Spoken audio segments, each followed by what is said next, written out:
Hello, entrepreneurs. If you have ever asked yourself, is it really necessary to promote myself on social media in order to build my business? Then this training is for you. So, in the course of this 15-minute video, we will explore whether or not it actually is necessary for you to promote yourself on social media in order to grow your business.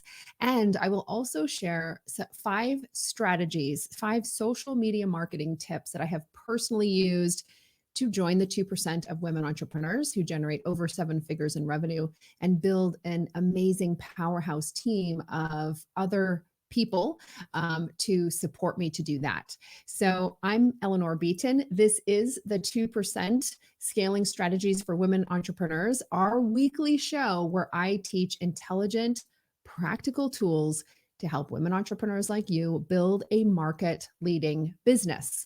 And here's why the 2%. So the 2% represents the proportion, the percentage of all women business owners who scale past 7 figures in revenue annually. And here's the thing, inside our organization, we believe that unleashing the power of women entrepreneurs is critical to the advancement of gender equity globally.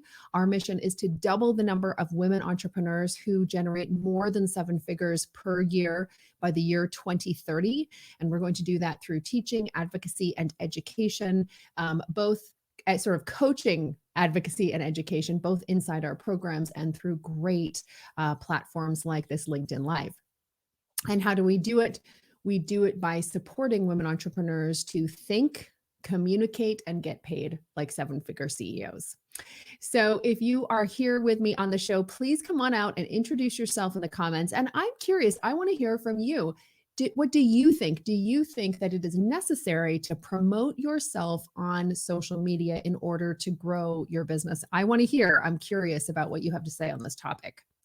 Now, before I forget, I want to make sure that I remind you to mark your calendars for April 1st. This is not an April Fool's Day trick. On April 1st, I will be running a free 3-hour workshop on how to scale a service-based business. So this teaching is very specific to scaling service-based businesses.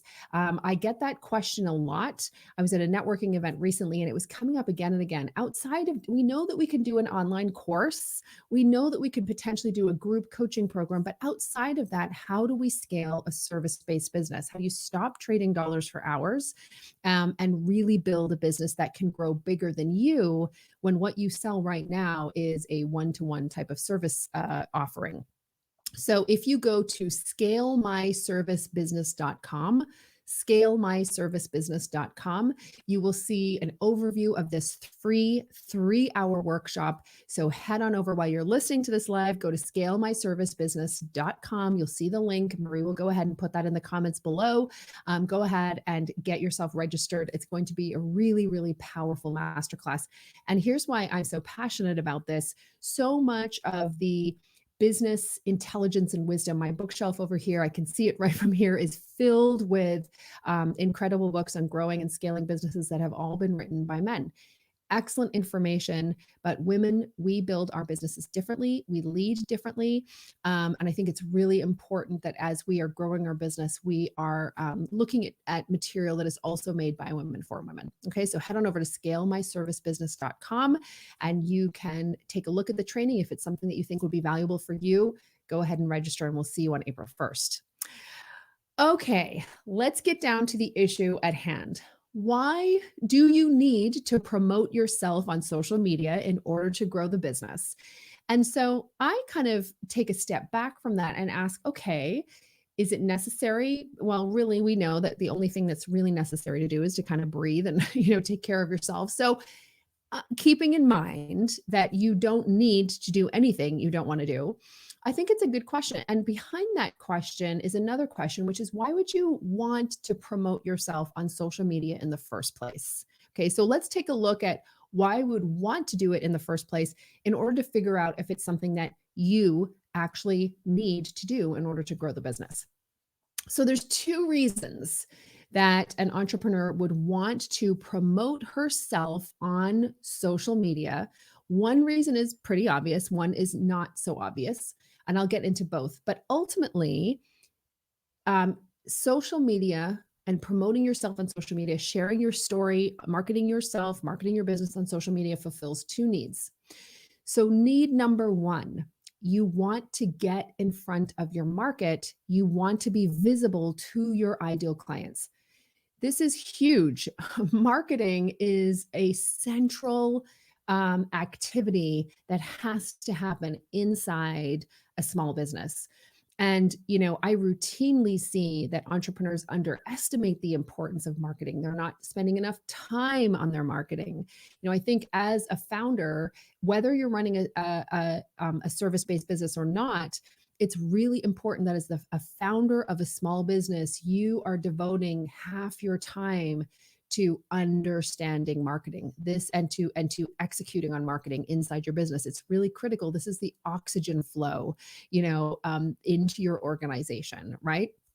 But here's the thing, a 2019 small business owner report called The Male versus Female Divide found that 40% of women business owners they surveyed said that marketing skills are missing from their business.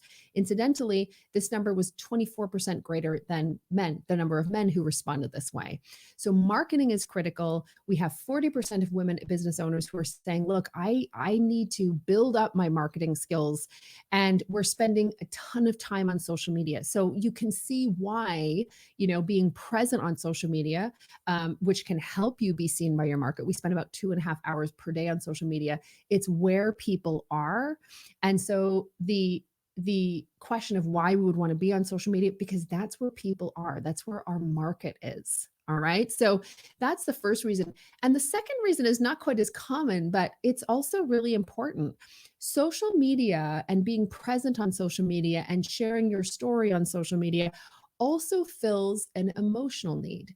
And it is the emotional need for contribution and for significance. It is the satisfaction of being heard, of being recognized, of being seen, and of making a valuable contribution. And this, is so important to so many women entrepreneurs. This is a human need. And the reality is, I feel so grateful to, the Mark Zuckerbergs, to the Reid Hoffmans, the people who have founded platforms like Instagram and Facebook and LinkedIn, for creating a gathering place where we can get together, we can share our knowledge, make a contribution, and be seen and heard. And so I think these are the two really core reasons of why you would want to be on social media. Number one, to have access to your market, because this is where people spend their time, the majority of their time, their free time, it feels like anyway, 2.5 hours every day, which is up a full hour over 2012. And then the second reason is because it actually fulfills another need, which is the need for significance and contribution. It gives us a place where we can add value, make a difference, be seen, heard, and recognized. All right.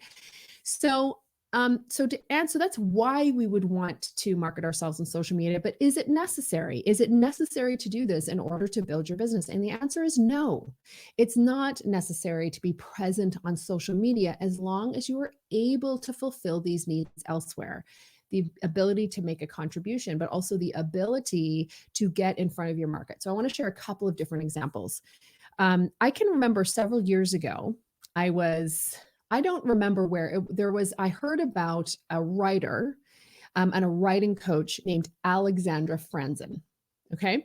So I think she was referenced by an influencer called Marie Forleo, who in the women's entrepreneurship world is kind of a big deal. I think that she may have referenced her somewhere talking about what she did. And I was intrigued. So being a former investigative journalist type person, I go in and start Googling this Alexandra Franzen. I find a great website, and, ultimately bought like a $40 product that she had on her website.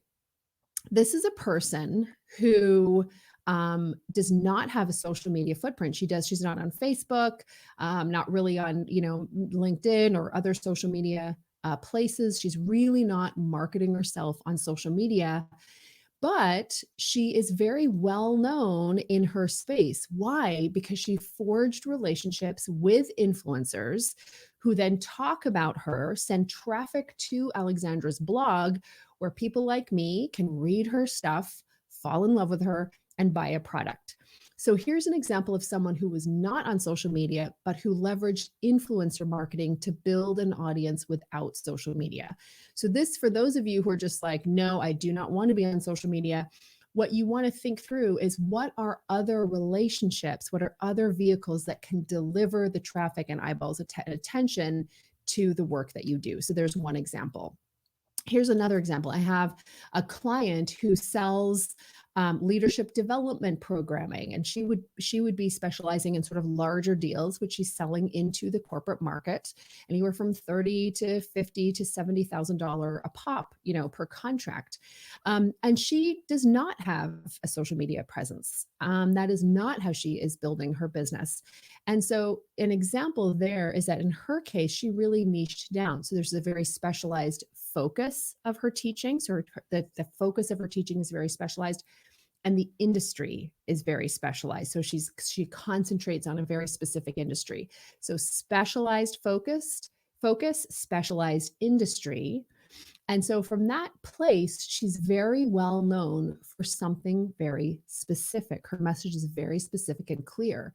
So she speaks at niched conferences in her industry. She speaks on her specialized topic in her niched conferences, which allows her to, she speaks, and then from that, she generates meetings and sort of practices old school business development where she's able to land deals.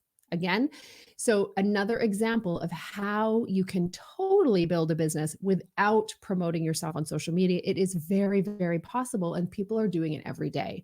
And so here the question is there a way for you to niche down in order to capitalize upon special interests where you are in a category of one? All right.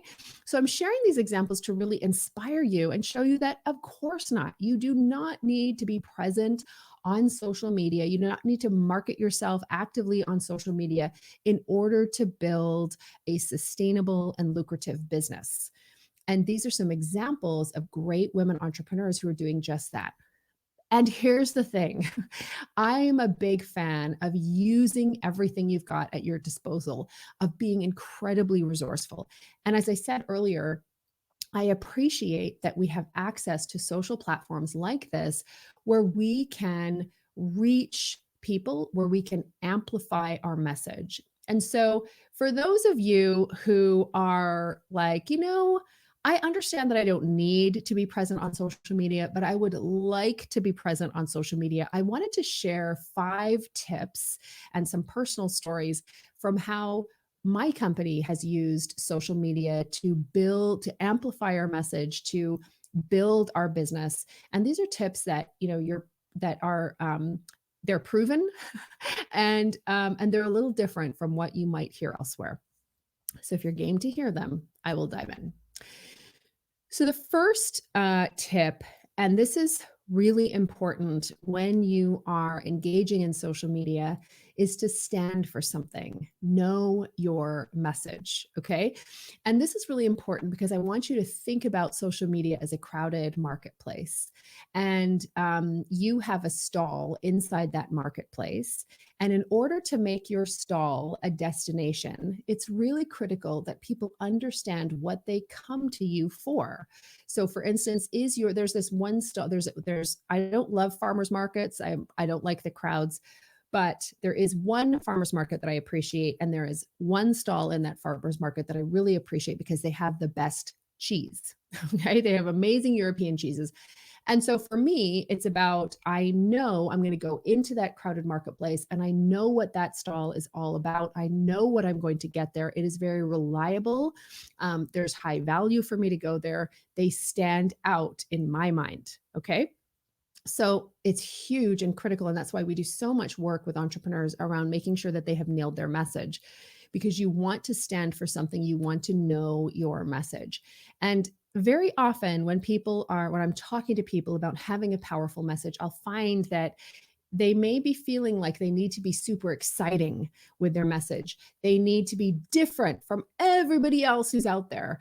And differentiation is absolutely important. And it's important that you are thinking through that and you're clear on how you stand out and what's unique about you. But the most important thing when it comes to your message is to be clear, to be able to clearly articulate to the marketplace what your offering actually is. This is where so many entrepreneurs really fall flat. But this is a critical piece of infrastructure, the ability to clearly articulate who your company is and what your offering does. All right. So again, the money is in the message. So stand for something. That's tip number one. Tip number two is quality over quantity. Quality over quantity. So I have fallen into the trap. There was a period of about 18 months where myself and Marie, my team member, who was working with me on content and continues to work with me on content today, were just putting in time to create multiple posts every day across multiple platforms. So we were literally showing up and creating 2 original posts for LinkedIn every day, morning and afternoon, 2 original posts for Facebook, for Instagram stories, Facebook lives. I mean, it was just ongoing. and our goal was to really get in front of the marketplace and to leverage social media to get in front of people. And it was somewhat effective, but its effectiveness did not make up for how exhausting it was. And so I finally decided, I was really looking through and really trying to be very clear about what 20% of our activities produced 80% of our results. And when I started taking a look at that, what I saw is that one of the most important things for me, one of the most important lead sources in the business was my podcast. So I have a podcast called Fierce Feminine Leadership, the success podcast for ambitious women in business. It was just named by a major blog as the first in a list of 10 must listen to podcasts for women leaders. Very exciting. But I decided that, the podcast was a really important asset. And so I was going to double down and put double my efforts into making the podcast even better and even stronger than it already was. And then I took a look at, the various places that I was showing up online and were they effective, and decided that I was going to focus on the podcast. And then I was also going to focus on live stream classes, which is what I'm doing here. That these were 2 areas where I could really add tremendous value to the marketplace, because I'm only doing 2 things, from a social media perspective. It allows me to take my time, to be thorough, to produce high quality content for you. Your time is very valuable. You want to make sure that you're seeing stuff that is useful to you and makes a difference to you. So again, we produce 2 pieces of high quality content per week, this live stream and my podcast. And then we leverage social media to amplify that. So we'll let people know that we're doing this live stream. I'll let people know about my most recent podcast that came out. We use social media simply to amplify. Now we do that through organic social posts. So I will, send a message out or post on LinkedIn like we did this morning. Hey, I'm going live and I'm going to be talking about this topic. Afterwards, we might do another post. Hey, here's this teaching. I went through these 5 tips. Go and check it out. But the main place where we amplify is through advertising. Right. And so that's a whole other thing, but we create high quality content. We share it once on social media, and then we use advertising to amplify it. Okay. So again, that's a more complex thing. I'm not going to dive into that here, but the main point is quality over quantity. Create some really great base content, amplify it with social media, but you don't need to go crazy like I was doing, showing up on all the platforms all of the times. Okay. All right. Tip number 3, be aware of the difference between raving fan content versus awareness content. Oh my gosh, this is a big mistake that I made in all transparency. So what I was finding, so I told you that one of the core pieces of content that I create is my podcast, the Fierce Feminine Leadership Podcast. And that show has grown. We're in the top 100 in iTunes for the education category. We have over 1 million downloads. It has been a very, very successful show. And I love to create it. Like, honestly, it's, I think I would do that even if I didn't have a business. I'm a former radio journalist, and so I just love that medium. Anyway, with the podcast, so to listen to a podcast, if you think about how people typically listen to podcasts, we tend to binge listen. So you find a podcast that you like, and you tend to consume a lot of it because you quickly become a fan. You can tell, is this for me or is this not for me? And if it's for me, I'm going to do a deep dive. And so that has absolutely been the way that it is with our podcast. We have very incredibly loyal listeners. I'll get messages on an ongoing basis that they just find the show is for them. Like we were meant to talk to each other, right? And that's amazing. And so in the podcast, I develop a relationship with my listeners.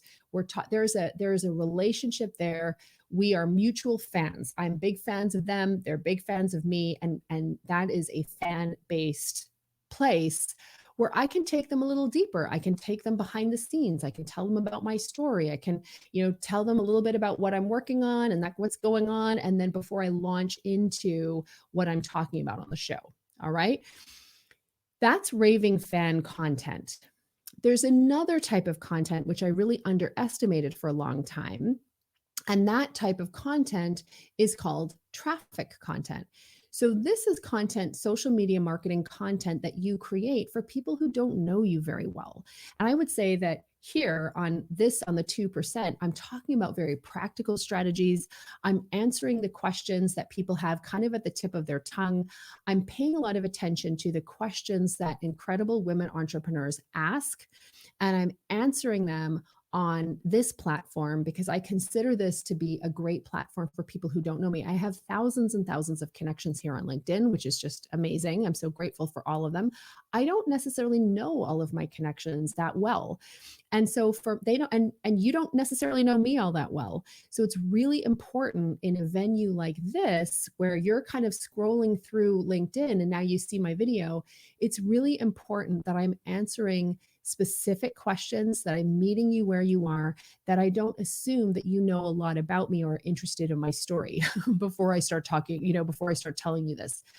It's a little bit like the difference between how you might, if somebody says, tell me about yourself, and maybe you're meeting them at a networking event for the first time, versus when you sit down for lunch with your girlfriends and they say, tell me what's going on, right? In one situation, you're talking to someone who doesn't know you very well. And so you're sharing your message differently and focusing on different things than you are if you're meeting up with a group of girlfriends for lunch, okay?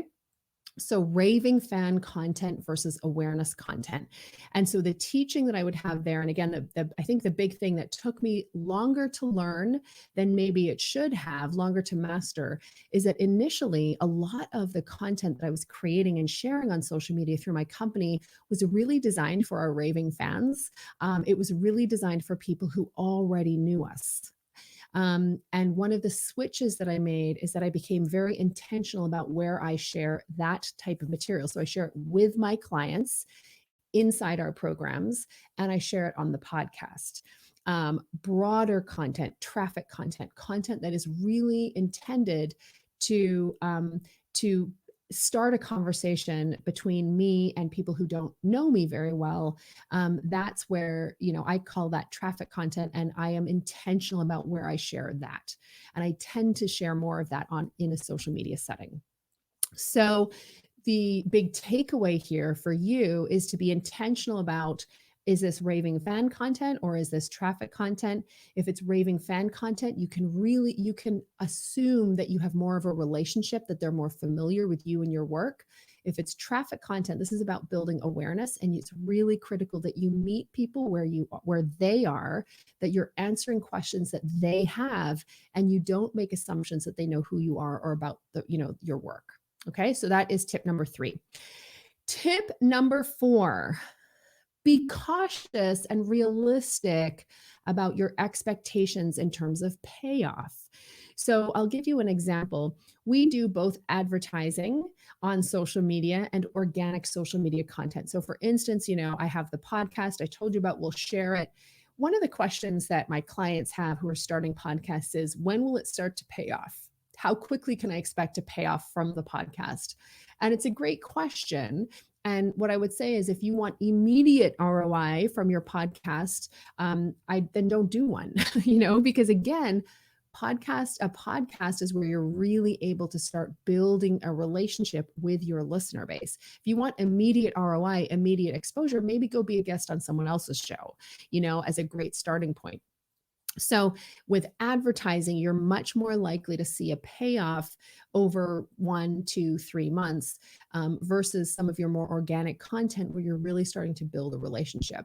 So I think it's important to measure, but one of the things that I see again and again is that people are either not paying any attention to the payoff from their activities, i.e., me, when we were doing tons and tons and tons of social media posting. And it was really, we were doing that for about an 18-month period, and it just wasn't an effective use of our resources. So I've absolutely made that mistake.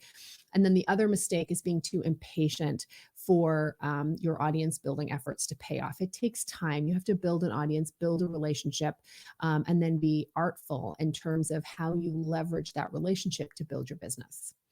And then tip number 5, and this is kind of about how we leverage our audience to build our business. It's about having a plan for your audience. So again, is it necessary to be in front of social media? No. But if you are going to be showing up on social media with great content, then have a plan. Really show them. So if you are here with me now, watching this training, clearly it's been useful and valuable to you. So my plan for you, or an opportunity that I have for you, is to come and join me on my interactive webinar. You can get it at scalemyservicebusiness.com. I have a plan, right? So I've created, part of my plan in taking the time to create the outline of this training was to ask myself, so I'm going to be teaching, and what would be a great next step for someone who is watching this training and taking it in and benefiting from it? What might be a useful next step where they can go to learn more, to take what I've taught here and put it to use faster, all of that good stuff. So again, my legit next step for you is to go to scalemyservicebusiness.com, because that's where I'm going to be leading a 3-hour webinar that really is a very thorough and comprehensive look at how you scale a service-based business. We're going to take a look at business model. We're going to take a look at how you scale sales and marketing. And we're also going to take a look at how we scale you, the leader. So I hope you found this useful. I can't wait to go and check out the comments and learn more and get a sense of you about what you think about whether it's really necessary to promote yourself on social media. My bottom line is it is absolutely not necessary. There are 100% incredible entrepreneurs out there who do not have a social media footprint, who are killing it. We're going to be taking a look, by the way, at some of these business models and examples on that webinar at scalemyservicebusiness.com. But I'm a pragmatist. I'm a resourceful person. So I want to take advantage of the free resources that we have around us. This is a great one, LinkedIn. I'm on LinkedIn. I have the ability to communicate with you. So my take is it's not necessary, but let's leverage the tools we have in a smart way to help you make sure that the time that you do spend on social media is really valuable and there's a great return on investment for you and a great return on attention for your audience. I hope these 5 strategies were helpful to you and can't wait to continue this conversation in the comments. We will see you next week, same time, same place. Bye, everybody.